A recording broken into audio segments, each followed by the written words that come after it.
चला मुलांना आता आपण समजून घ्या जे हार्ड वर्ड कोणते आहेत. पाठाच्या माध्यमातून ज्या लेसन शिकवत असताना मी देखील जे मध्ये वेळोवेळी जे शब्द आले होते हार्ड वर्ड ते देखील मी तुम्हाला समजून सांगितले आहे. आणि आता या पाठाच्या माध्यमातून कोणते हार्ड वर्ड्स आहेत ते देखील आता आपण पाहूया. इथे जो शब्द आलेला आहे बघा, इथे विथ फिलिंगचा हा शब्द आलेला आहे. काय आहे विथ फिलिंग म्हणजे काय आहे की भावना आहे. भावनाच्या बरोबर काय आहे in a way that show how they feel about it. की म्हणजे हा जो रस्ता आहे तो तुम्हाला दाखवत आहे की तुम्ही काय आहात, अँग्री आहात का, हॅपी आहात, सॅड आहात, तुम्ही कसे आहात. म्हणजे फील विथ काय आहे विथ फिलिंग. म्हणजे फीलचा अर्थच काय आहे फील म्हणजे काय आहे भावना आहे. काय आहे मग ती भावना कशी असू शकते, ती हॅपी असू शकते, अनहॅपी असू शकते, ती सॅड असू शकते, त्याचप्रमाणे ती घाबरलेली असू शकते, फ्रायटेड असू शकते, ती स्ट्रेंजर असू शकते, कोणत्याही प्रकारची ती भावना असू शकते. म्हणून त्याला दिलेलं आहे विथ फिलिंग. हे काय आहे त्याला नाव दिलेलं आहे. विथ फिलिंगचा अर्थ काय इन वे दॅट शो म्हणजे दाखवणे आहे. दे फील अबाउट इट, ते फील अबाउट इट काय कशाबद्दल दाखवत आहे. तुम्ही अँग्री आहात का, तुम्ही रागावलेले आहात का दाखवते, तुम्ही हॅपी आहात का ते दाखवते.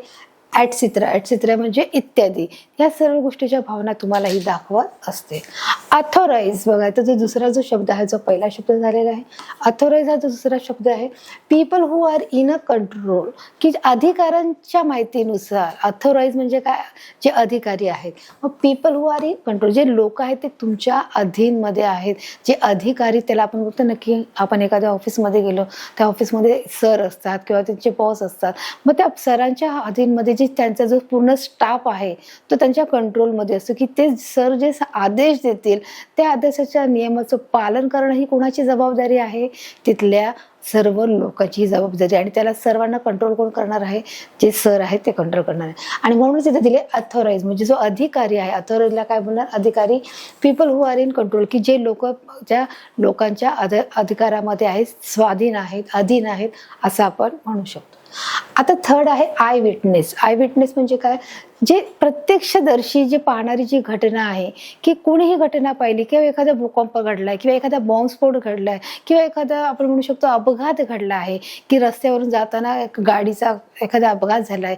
मग हा अपघात कशा प्रकारे घडला आहे हे बघण्यासाठी जिथे प्रत्यक्षदर्शी जे लोक असतात ते जास्त माहिती सांगू शकतात. मग हे न्यूज रिपोर्टरवाले त्या ठिकाणी येतात आणि प्रत्येकाला विचारतात की हा अपघात होताना कोणी पाहिला. मग ते लोक बोलतात की नाही आम्ही समोरच होतो, आमच्या समोरच या गोष्टी घडल्या. म्हणजेच त्याला काय बोलणार आय विटनेस बोलणार म्हणजे प्रत्यक्षदर्शी असं बोलणार. की तीच व्यक्ती सविस्तर सांगू शकते की कशा प्रकारे दोन गाड्या आल्या, किती स्पीडला होत्या, त्या गाडीत माणसं किती होते, त्यांना कशा प्रकारे जखम लागली, ते त्यांची जखम ही किती गंभीर आहे का किरकोळ आहे ही तीच व्यक्ती सांगू शकते. म्हणून ते सांगितलं आय विटनेस म्हणजे काय आहे प्रत्यक्षदर्शी. Someone who has seen something with his her की ऑन आईज की जे कोणी जे जिथे ते लोक असतात त्या लोकांनी स्वतःच्या डोळ्याने त्यांना पाहिलेलं असतं. His on eyes. On eyes म्हणजे स्वतःच्या डोळ्याने ती घडलेली घटना ज्यांनी पाहिलेली आहे त्यांना काय बोलणार आहेत आय विटनेस असे बोलणार आहे. आता जो सेकंड आहे अकाउंट. अकाउंट म्हणजे काय रिपोर्ट किंवा स्टोरी की म्हणजे नेमकी गोष्ट काय घडली आहे, रिपोर्ट काय आहे किंवा स्टोरी काय आहे, घटना काय आहे त्याला काय बोलणार अकाउंट टू द सोर्सेस. म्हणजे आमच्या सूत्राच्या माहितीनुसार जसं आपण बोलतो ना अकाउंट टू द सोर्सेस म्हणजे आमच्या सूत्राच्या माहितीनुसार आम्हाला असं कळालं आहे की इथे त्या ठिकाणी अशा प्रकारचा भूकंप झालेला आहे. तर मग अशा प्रकारे तिथे अकाउंट हा शब्द येतो. म्हणजेच काय हा पूर्ण ती जी वार्ता आहे तो रिपोर्ट आहे, ती स्टोरी आहे, ती गोष्ट आहे त्याला काय बोलले जात आहे अकाउंट असे बोलले जाते. तर अशा प्रकारे मला वाटतं मुलांना ह्या ज्या पाठामधले असलेले जे सर्व कठीण शब्द आहे ते तुम्ही इथे समजून घेतलेले आहेत. मी तुम्हाला व्यवस्थित त्याचा अर्थ देखील सांगितला आहे. आता मुलांना आपण पाहणार आहोत समरीच्या माध्यमातून की समरीच्या माध्यमातून झालं की आपण रोज टी व्हीवरती किंवा आपण आपल्या फोनमध्ये देखील बातम्या. आता तर पहिलं फक्त रेडिओवरती आपण आपल्या बातम्या ऐकायचो जरा पूर्वीच्या काळामध्ये की हर एक गोष्टीची घटना आपल्याला रात्री रेडिओवर कळायची की कोणत्या ठिकाणी मॅच झाली आहे, त्याच्यामध्ये किती रन झालेले आहेत किंवा कोणत्या देशामध्ये कोणती लढाई केलेली आहे, किती हल्ले झालेले आहेत. परंतु नंतरच्या काळामध्ये जसं टी व्ही आला तसं त्या बातम्या आपण ऐकू आणि बघू देखील लागलेले आहोत की खरंच घडलेली घटना ही किती गंभीर स्वरूपाची आहे हे टी व्हीच्या माध्यमातून देखील आपण पाहत असतो. आणि त्याचप्रमाणे आता त्या बातम्या आपण आपल्या फोनमध्ये देखील पाहू शकतो. म्हणजे आता किती ॲडव्हान्स टेक्नॉलॉजी आली. मग ह्या बातम्या ज्या आपल्याला ऐकायला मिळतात, ज्या आपण बघत असतो, ज्या ऐकत असतो, या खरंच किती खऱ्या आहेत का खोट्या आहेत आपण त्याच्यावर लगेच विश्वास ठेवता कामा नये. त्याची आपण काय करणं गरजेचं आहे, त्याची पडताळणी करून मगच त्याच्यावर विश्वास ठेवणं हे तितकंच गरजेचं आहे. हे सारांशाच्या माध्यमातून सांगितलं. मग ती बातमी कोणत्याही प्रकारची असो, ती प्रत्यक्षदर्शी पाहणाऱ्याची जरी असो, ती ऐकव असो, ते सूत्रांच्या माहितीनुसार असो, घडलेली घटनाची आपण पडताळणी केल्यानंतरच आपण त्याची खात्री करणं गरजेचं आहे, हे देखील आपल्याला सांगत आहे. मग बातम्या ह्या अनेक प्रकारच्या असतात. जसं ब्रेकिंग न्यूज आहे, स्पोर्ट न्यूज आहे, हेडलाईन आहे, त्याचप्रमाणे आपण बोलू शकतो की पॉलिटिक्स न्यूज आहेत, म्हणजे हिस्टॉरिकल न्यूज आहेत. म्हणजे अशा हर एक प्रकारच्या ज्या बातम्या आहेत, नुसत्या बातम्या वेगवेगळ्या त्याच्यामध्ये देखील काय पडलेले असतात, अनालिसिस झालेले आहेत, म्हणजे त्याचं वर्गीकरण करण्यात आलेलं आहे. आणि त्यानुसार प्रत्येकाला ज्या बातम्या वाटतात त्या प्रत्येकाला ऐकायला आवडत असतीलच असं नाही. कोणी इंटरेस्टली ऐकतं, कोणाला अनइंटरेस्ट असतो, म्हणजे कोण लक्ष देतं, कोण लक्ष देत नाही, कोणाला बोरिंग वाटतं. मग अशा प्रकारच्या ज्या बातम्या आहेत ह्या आपण सतर्कतेने ऐकणं गरजेचं आहे. त्याचप्रमाणे त्याची पडताळणी देखील करणं तितकंच गरजेचं आहे. बघा आता इथे त्यांनी काय दिलं आहे, everyone we come across many news item from different sources. की एव्हरीडे म्हणजे रोजच काय होतं की वेगवेगळ्या प्रकारच्या ज्या बातम्या ह्या प्रदूषित होत असतात, वेगवेगळ्या सूत्राच्या माहितीनुसार, सच एज अ न्यूजपेपर. कुठे, जे आपल्या पेपरमध्ये, टी व्हीमध्ये, रेडिओ और सोशल मीडियामध्ये. तर आपल्या सोशल मीडियाच्या माध्यमातून देखील आता आपल्याला बातम्या कळत आहेत. म्हणजे जे फेसबुक आहे, इंस्टाग्राम आहे, या माध्यमातून देखील आपल्याला वेगवेगळ्या प्रकारच्या बातम्या कळत असतात.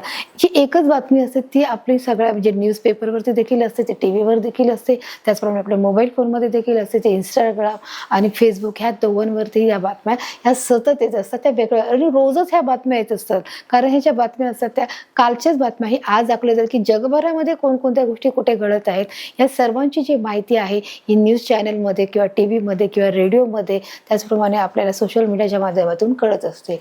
We need to check the source first.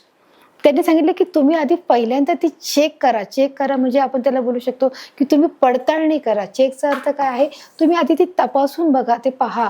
We need, आपल्याला त्याची गरज आहे, चेक करण्याची, पडताळणी करायची गरज आहे. बिफोर वी बिलीव्ह देम, की त्यांच्यावर विश्वास ठेवण्या अगोदर आपल्याला ते काय करायचं आहे, त्याची पडताळणी करून बघायचं आहे.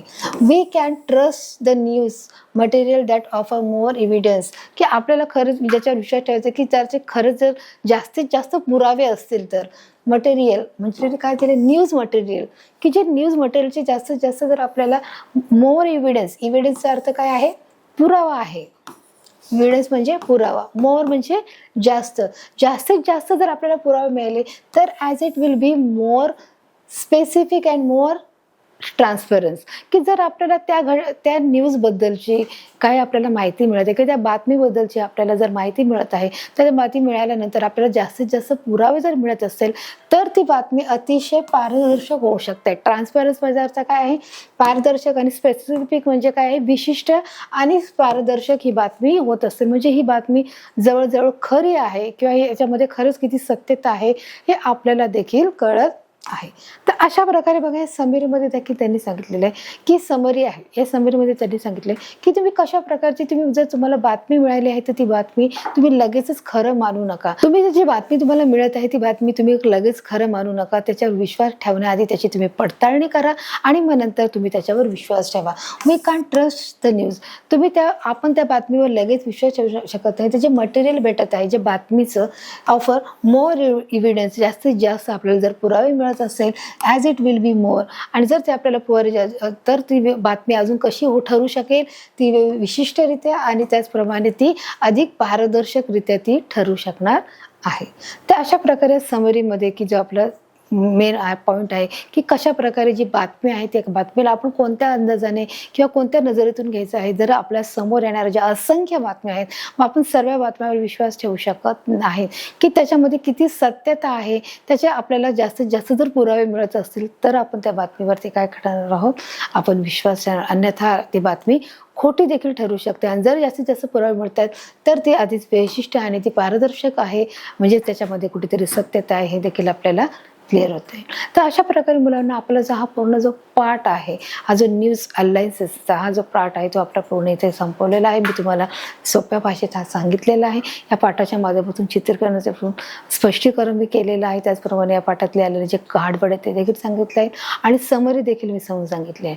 आता आपण पाहणार आहोत या पाठाच्या माध्यमातून आलेले जे प्रश्न उत्तर आहेत ते कोणत्या प्रकारचे आहेत ते देखील आपण आता पाहणार आहोत. तर मुलांना आता आपण पाहणार आहोत या पाठाच्या माध्यमातून असणारे ऍक्टिव्हिटी, गेम, टेस्ट आणि क्वेश्चन आन्सर हे कोणत्या प्रकारचे आहेत ते देखील आपण बघण्याचा प्रयत्न करणार आहोत. चला तर मुलांना सुरुवात करूया. जो आपला पहिला जो टॉपिक आहे, जो ऍक्टिव्हिटीच्या माध्यमातून जे तुम्हाला 2 इथे काय आलेले आहेत, जे ऑप्शन्स आहेत त्या 2 ऑप्शनपैकी आपले एक करेक्ट आन्सर असणार आहे. Read the question and click on the right answer सांगितलेलं आहे की तुम्ही क्वेश्चन रीड करायचा आहे आणि तुम्हाला काय जो योग्य आन्सर त्याच्यावर राईट आन्सर तुम्हाला क्लिक करायचा आहे. सो आपला पहिला प्रश्न आहे, some news items are interesting while others are. काही ज्या बातम्या असतात त्या फार इंटरेस्टिंग असतात, म्हणजे त्या फार आवडणाऱ्या असतात किंवा त्याच्यामध्ये रस असतो, परंतु ज्या काही बातम्या असतात त्या कशा असतात. मग तुम्हाला 2 ऑप्शन आहेत, एक्साइटिंग आहे का बोरिंग आहे. आता एक्साइटिंगचा अर्थ काय आहे, एक्साइट म्हणजे आपण बोलू शकतो ना की मी खूप एक्साइट आहे, म्हणजे एखादं गिफ्ट आणायचं ठरलं, बाबा बोलतात जेव्हा मी गिफ्ट आणेन, मग आपण काय होतो खूप एक्साइट असतो. मुलांना जसं बघा आपण बोलतो ना की एक्साइटमेंट म्हणजे त्या मुलाला कशी असते, एक्साइटमेंट असते म्हणजे उत्सुकता असते. मग तसं असेल एक्साइटिंग म्हणजे काय आहे, उत्सुकता आहे. आणि ते बोरिंग आहे, बोरिंग म्हणजे काय, कंटाळवाणं आहे. तर मग त्यांनी इथेच प्रश्न दिलाय, some news items are interesting while others are, की ज्या काही बातम्या असतात त्या कशा असतात, इंटरेस्टिंग असतात की ज्याच्यामध्ये आपल्याला रस वाटतो. तर काही ज्या बातम्या त्या मग त्यांनी ते दिलाय एक्साइटिंग आहेत का बोरिंग आहेत. तर आपल्या इथे एक्साइटिंग हा शब्द आपल्या पाठात आलेला नाही. तर आपण पाठामध्ये वाचतो होतो की ज्या आपण प्रत्येक न्यूज ऐकत असतो आपल्या पूर्ण फॅमिलीसोबत, तर प्रत्येकाला ती बातमी आवडेलच असं नाही. तर त्या काही बातम्या कशा आहेत, इंटरेस्टिंग आहेत, तर काही बातम्या आपल्याला बोरिंग वाटतात. आणि म्हणून जो आपला आन्सर आहे, some news items are interesting तर वाईल अदर्स आर बोरिंग, हे आपलं करेक्ट आन्सर इथे असणार आहे. आपला नेक्स्ट क्वेश्चन आहे, आपण पाहणार आहोत, meaning of issue is dash dash. माझ्याने विचारले की इश्यूचा मिनिंग काय आहे. मग इथे तुम्हाला 2 इथे पर्याय दिले आहे, पण आपण समजू की इश्यूचा अर्थच काय आहे. मला की इश्यूचा अर्थ आहे वाटप आहे. आणि इथे दिले गेट आणि सप्लाय. सप्लायचा अर्थ काय, पुरवठा आहे, आणि गेट म्हणजे मिळणे आहे. पुरवठा आणि गेट. मग मिनिंग ऑफ इश्यूचा अर्थ मिळवणे असू शकता का, तर नाही. तर meaning of issue is supply. Supply म्हणजे काय, पुरवठा आहे. आणि म्हणून जे आपलं करेक्ट आन्सर असणार आहे, meaning of issue is supply, हे आपलं करेक्ट आन्सर असणार आहे. आपलं थर्ड क्वेश्चन आहे, and is a dash dash budget movie. And काय आहे, एक फिल्मचं नाव आहे, एका पिक्चरचं, चित्रपटाचं नाव आहे. मग ते काय सांगितलं, and is a dash dash budget movie. मग ती कोणत्या बजेटची मूवी आहे. बजेट आपण बोलू शकतो की किती बजेट आहे, म्हणजे एक प्रकारे किती किमतीची ती आहे. मग ते स्मॉल किमतीची आहे का बिग किमतीची आहे. तर आपण पाहिलं होतं मुलांना की अँड इज ए मूवी कशी होती, बिग बजेटची मूवी होती. म्हणून जे आपलं स्मॉल हे उत्तर चुकीचं आहे. आपलं करेक्ट आन्सर असणार आहे, and is a big budget movie, हे आपलं करेक्ट आन्सर इथे असणार आहे. आपला नेक्स्ट क्वेश्चन आहे, we live on the planet dash dash. आता आपण कोणत्या प्लॅनेटवर, आपण कोणत्या ग्रहावर राहतो. बघा इथे तुम्हाला 2 ऑप्शन आहे, अर्थ आहे किंवा मार्स आहे. तर आता याचं उत्तर तुम्हाला ऑप्शनची गरजच नाही. आपण कुठे राहत आहोत, we live on the planet. आपण कोणत्या प्लॅनेटवर राहत आहोत, तर साहजिकच आहे आपण मार्स बोलणार आहोत का, आपण बोलणार की आपण मंगळ, बुध, गुरु, शुक्र याच्यावर राहतो, नाही. तसं आपण शिकलो होतो सायन्सच्या विज्ञानाच्या लेसनमध्ये की जे आपले सूर्याच्या भोवती किती ग्रह आहेत, 8 ग्रह आहेत. मग त्याच्यामुळे किती ग्रहामध्ये फक्त आपण मानव वस्ती जी आहे, जी सजीव सृष्टी आहे, ती कुठे आहे, पृथ्वीवर आहे. आणि म्हणून जे आपलं उत्तर असणार आहे, we live on the planet earth, हे आपलं उत्तर इथे येणार आहे. आपला नेक्स्ट क्वेश्चन आहे, मेडिकल पॅकेट फ्रॉम मिरबा कॉस्ट. आता हा जो प्रश्न आहे, जसं आपण बघा पाहिलं की न्यूज आहे, न्यूजचे 2 प्रकार आपण पाहिले की जी कॉपीच्या संदर्भात आपण जो न्यूज पाहिली की close shoes are not allowed in examination, आपली पहिली न्यूज होती. आणि Ritika is break in Hollywood star किंवा फिल्ममध्ये, किंवा ती रितिका ते पिक्चरमधून जात आहे, ही आपली 2 न्यूज पाहिले. पण जे तिसरं जे आहे हे आपल्या पाठाच्या संदर्भात नाही आहे, पण तरी देखील आपण याचं मी उत्तर तुम्हाला सांगणार आहे. मेडिकल पॅकेट फ्रॉम मेरेबा कॉस्ट, म्हणजे मरेबा नावाचा जो एक माणूस होता की तो औषधोपचार करत असेल. मग तो औषधोपचार करत असताना त्याच्या जे गोळ्याचं जे पाकिट होतं त्याची त्याने किंमत किती ठेवली होती असं त्यांनी इथे विचारलं आहे. तर याची किंमत मुलांना इथे ठेवली होती, त्यांनी 25 रुपये ठेवली होती. 30 रुपये हे आपलं आन्सर चुकीचं आहे. तर याचं उत्तर आहे 25 रुपये. म्हणून मेडिकल पॅकेट फ्रॉम मोरेबाज कॉस्ट इज 25 रुपीज. कॉस्टचा अर्थ काय, किंमत आहे. पॅकेट म्हणजे जे आपल्याकडे पॅकेट असतं त्याला म्हणतो पॅकेट. मेडिकल पॅकेट म्हणजे काय आहे की जे ज्या औषध उपचार करण्याचं जे मेडिकल पॅकेट. तर अशा प्रकारे त्याचं 25 रुपीज हे आन्सर असणार आहे. आपला नेक्स्ट क्वेश्चन आहे, an exam invigilators is someone who is appointed by the examinations board for maintaining proper conduct of a particular exam. आता तुम्हाला इथे जो 6वा प्रश्न आहे तो 6वा प्रश्न ट्रू और फॉल्स मध्ये विचारलेला आहे की जे दिलेलं जे विधान आहे ते फक्त तुम्हाला सांगायचं आहे ते चूक आहे का बरोबर आहे हे तुम्हाला निश्चितपणे सांगायचं आहे. Read the question and click on the right answer सांगितले आहे. ॲन एक्झामिनेशन इन्व्हिजिलेटर्स म्हणजे जे पर्यवेक्षक आहेत, मी तुम्हाला सांगितलं इन्व्हिजिलेटरचा अर्थ काय आहे, पर्यवेक्षक आहे. जे पर्यवेक्षक is someone who is appointed by the examinations board की जे पर्यवेक्षक आहेत ते कोणाला तरी परीक्षा हॉलमध्ये काय करतात, नियुक्त करतात, जेणेकरून की जे board for examinations board for maintaining proper conduct की तिकडची जी परीक्षा आहे ती व्यवस्थितरित्या पार गेली पाडली पाहिजे, ती व्यवस्थितरित्या ती सुधारणा करण्यासाठी किंवा ती परीक्षा आहे ती व्यवस्थितरित्या पार पाडण्यासाठी काही व्यक्तींची निवड करण्यात येते असं त्यांनी फक्त विधान दिलं आहे. मग हे विधान चूक आहे का बरोबर आहे मुलांनो? तर हे विधान कसं आहे, बरोबर आहे की जे पर्यवेक्षक असतात ते काही व्यक्तींची ते निवड करतात जेणेकरून जी परीक्षा आहे ही पारदर्शकरित्या पार पडण्यासाठी काही व्यक्तींना अपॉइंट करून नियुक्त करून त्यांच्याकडून ती सर्व प्रकारची कामे करून घेण्यात येते जेणेकरून परीक्षा ही कशी झाली पाहिजे, निष्पक्षरित्या पद्धतीने किंवा त्याच्यामध्ये ट्रान्सफर असण्या करण्याची गरज आहे मुलांनो. त्याचप्रमाणे कोणत्याही प्रकारचा कॉपीचा हा गैरवर्तनाचा प्रकार तिथे घडू नये यासाठी काही व्यक्तीची तिथे निवड करण्यात येते. इन्व्हिजिलेटरचा अर्थ काय आहे मुलांनो की जे पर्यवेक्षक आहेत, समवन्स हू अपॉइंट म्हणजे काय, नियुक्त करणे आहे. एक्झामिनेशन म्हणजे काय तुम्हाला माहिती आहे, हॉल आहे, बोर्ड. इन मेंटेनिंग म्हणजे तिथे ती सगळी व्यवस्था करण्यासाठी proper conduct of a particular exam की ज्या पद्धतीने परीक्षा पद्धत व्यवस्थितरित्या होण्यासाठी काही व्यक्तीची पर्यवेक्षक काय करतात, निवड करतात. हे विधान कसं आहे, ट्रू आहे, म्हणून आपण योग्य उत्तरावर इथे क्लिक करणार आहोत. आपलं नेक्स्ट क्वेश्चन आहे, Ritika is the most highest paid actress. Ritika ji होती की ती एक खूप जास्त किंवा महागडी अभिनेत्री होती असं त्यांनी विचारलं आहे. रितिका इज द मोस्ट म्हणजे सर्वात जास्त, हायली पेड म्हणजे रक्कम घेणारी अभिनेत्री होती, फक्त त्यांनी एवढंच विचारलं आहे. मग ट्रू आहे की फॉल्स आहे? तर जे आपलं उत्तर काय आहे, ट्रू असणार आहे, कारण आपण त्या बातमीमध्ये पाहिलं होतं की रितिका ही काय आहे, is a most highly paid actress आहे, ती की सर्वात महागडी ॲक्ट्रेस आहे की ती सर्वात जास्त पैसे घेणारी आहे. आणि म्हणून जे आपलं आन्सर असणार आहे इथे ट्रूवर आपण आन्सर असणार आहे, म्हणून योग्य आन्सर इथे क्लिक करणार आहोत. सो आपला नेक्स्ट क्वेश्चन आहे, sign films means signing on a piece of paper. Picture sign करणे म्हणजे काही कागदाच्या तुकड्यावर सिग्नेचर करणे का, सही करणे आहे का?